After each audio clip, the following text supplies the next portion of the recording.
In this video, we're going to look at how a supervisor or manager approves time cards for the staff.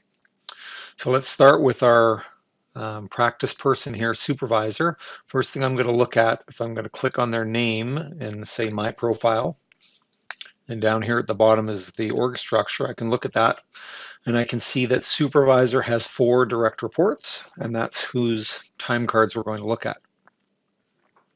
So let's go back to the main screen here, and I'm going to go into my team, time and attendance, and I'm going to say individual time card. Don't worry about the message up here. I'm just going to hit all employees, and you'll see at the bottom it's listed those 4 people that report to our supervisor.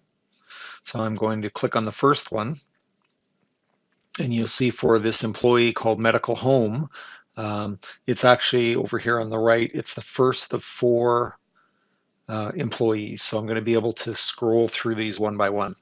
So first with medical home, one thing to note that's a little different in the supervisor's view of the time card here. Obviously there's an approve column here at the left, but there's also this hyperlink that says show pay class. So from here I can look and see, without having to go back and look at employee records, that this individual is a 0.8 FTE, and then some of the rules that are set up associated with this. You can see after 5 hours, a 30-minute lunch is automatically deducted, that there's 11 statutory holidays associated, and any time that we capture is in 15-minute increments. So you can enter 8 or 8:15 or 8:30. So anyway, it's just a little information for the supervisor. All right, so they're looking at medical homes time. The supervisor has a couple of options. On a daily basis, they could be coming in here and looking at what this individual's entered for time and say, yes, that's correct. Once they flag approve and they come down and hit save, obviously that day would be approved. So I'm going to do that. And you can see it actually records the little check mark here, and it tells me when it was approved, etc. The other thing the supervisor can do is hit this check mark or check box at the top of the column, and it will actually approve everything in the week. I'm not going to do that right now. You can see it actually turned off the first day. So I'm going to go one by one because hopefully our supervisors are looking at things individually. So, and you can see that the approval disappeared from that one because it was saved, and you can see the little blue box or little blue triangle here on the corner. So that day was successfully approved. Tuesday, that individual was at work. Wednesday, they were at work. Thursday, they at work. So I like those 3 days, so I'm approving those. Now, what's interesting about this person, because they're a 0.8, that means they're allowed 64 hours in a 2-week period. And of course, half of that is 32 hours. So in week 1, the system is calculating, because they've got a Friday half day of work here, the system's saying, okay, they've got 36 hours, 32 are what are allowed per their FTE. So I can hover over this little indicator here, and it says extra hours found. So these are not part of their FTE. So the supervisor's got a decision whether to approve them or not. I can also see that there's a post-it note on this particular transaction that the employee left for me, and it says attended special meeting at PCN office. So right now, with doing nothing else, this will go in as extra hours. So I'm going to go in here and I'm going to make this a bank time. So they're earning bank time for this because we don't pay overtime. But I'm also going to click on this record and add a note. And I'm going to put a note here for the employee that says, as per our discussion, this is to be recorded as bank time and used in the next 2 weeks. And I'm going to hit OK. So now that daily record has 2 notes on it. I'm now going to hit Oh, I already approved it. I'm sorry. Yep. So that week is now fully approved, or will be when I do that. There we go. So now I'm going to go to week 2. Same thing. I see that they had recorded a vacation unpaid day, and I'd already approved it. As I hover, it says approved time off.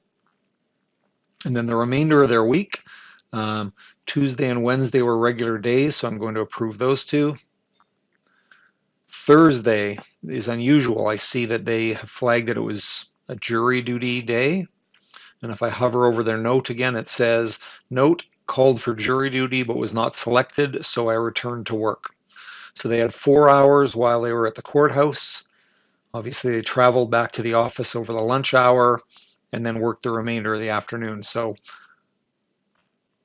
I'm going to approve the afternoon work.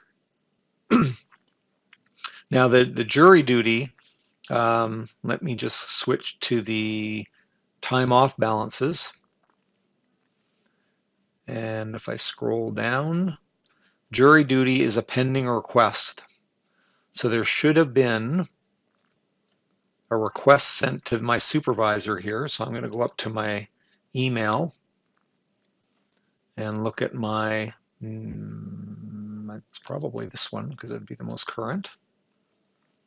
And I can see that they actually submitted a request for this 4 hours of jury duty. So I'm going to approve that. And now if I go back to individual time card, I'm back at medical home. I can see that the jury duty line has now switched to an approved color. And I'm just going to save this again. It is saved. And I'm done with this employee. So now I'll move to my next employee, which is nurse no travel. Here's another one where a lot of standard days. I'll approve the first 3 here. And then I see on Thursday, she only worked a half day or flagged a half day. So I'm going to approve that because I was aware of it. Then on Friday, I see she worked the remainder of the day. So I'm going to hover over the note she's got here. It says, as per discussion, worked Friday PM instead of Thursday afternoon. So she wasn't scheduled to be on Friday. So I'm also going to approve that. And then on Saturday, nurse said this should be banked as per 2017 policy. Oh, I'd already added that note. I must have looked at this before, so that's great. So I changed it to bank earned time. And now on the second week for this individual, I see the stat holiday is here. I'll click on that. And then I see a regular day, or sorry, a regular morning at her clinic at Bears Paw. But for some reason in the afternoon, let me approve those first 2 lines. In the afternoon, she doesn't have a clinic there, but oh, I remember. She came in for a performance evaluation. So I'm going to add a note and say time pertains to performance eval at PCN office. And I'll leave that note on there. So as a rule, anytime you're changing something on an employee's time card, please leave a note. Gives us a good audit trail. So I've approved all those.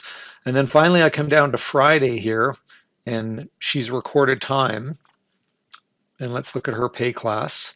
She's also a 0.8. So that would mean she should have 64 hours in a 2-week period. And I can see that she's got 39 hours in week 1, 40 in week 2. This is telling me on that last day that it's extra hours. So this is a place where maybe I'm not prepared to approve this at this time. So I'm going to leave Friday until I am able to talk to Nurse No Travel on the phone, and I'm not going to approve that at the time being. So now let's move on to the next person.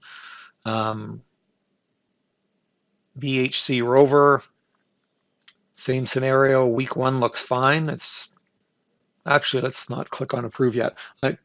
I know that this individual employee actually has a schedule set up in the system, so I can push the schedule tab here and I can see that their regular time they've booked in black here against their schedule time, and I can agree that those are all meeting schedule and were appropriate. Week 2, same thing, on schedule, on schedule. They work 5 days the following week. Those days are all fine. And then this third one, they've actually worked an extra 2 hours. So that would be a decision on how we want to treat that. Extra hours means we're going to pay it, which is not within our 2017 employee policy. In this case, I'm going to suggest that that would be bank earned time. And we're going to save that. And then we'll go to our final employee, admin staffer, and I'm happy with that. I'm just going to quickly save week 1. And I'm also going to quickly save week 2 so we can move on here. So I've gone through all the employees, and as you recall, the one for nurse no travel I had an issue with. So as a supervisor, I feel I've completed my approvals for the month, but the fact is, or sorry, for the pay period. So I'm going to come in here, and one of the final rules for supervisors, they should come into time and attendance and look for time card exceptions. And as you can see, there are some things that were identified as being unusual, and they're in blue, but they're fine. But Nurse New Travel has this one transaction that we won't be able to close the pay period until I resolve. And this is that individual day that I need to talk to the employee about. So I'm going to go to this particular record, and perhaps I've talked to her already and determined that she in fact didn't work this day and it was an error. So we're just going to delete that row.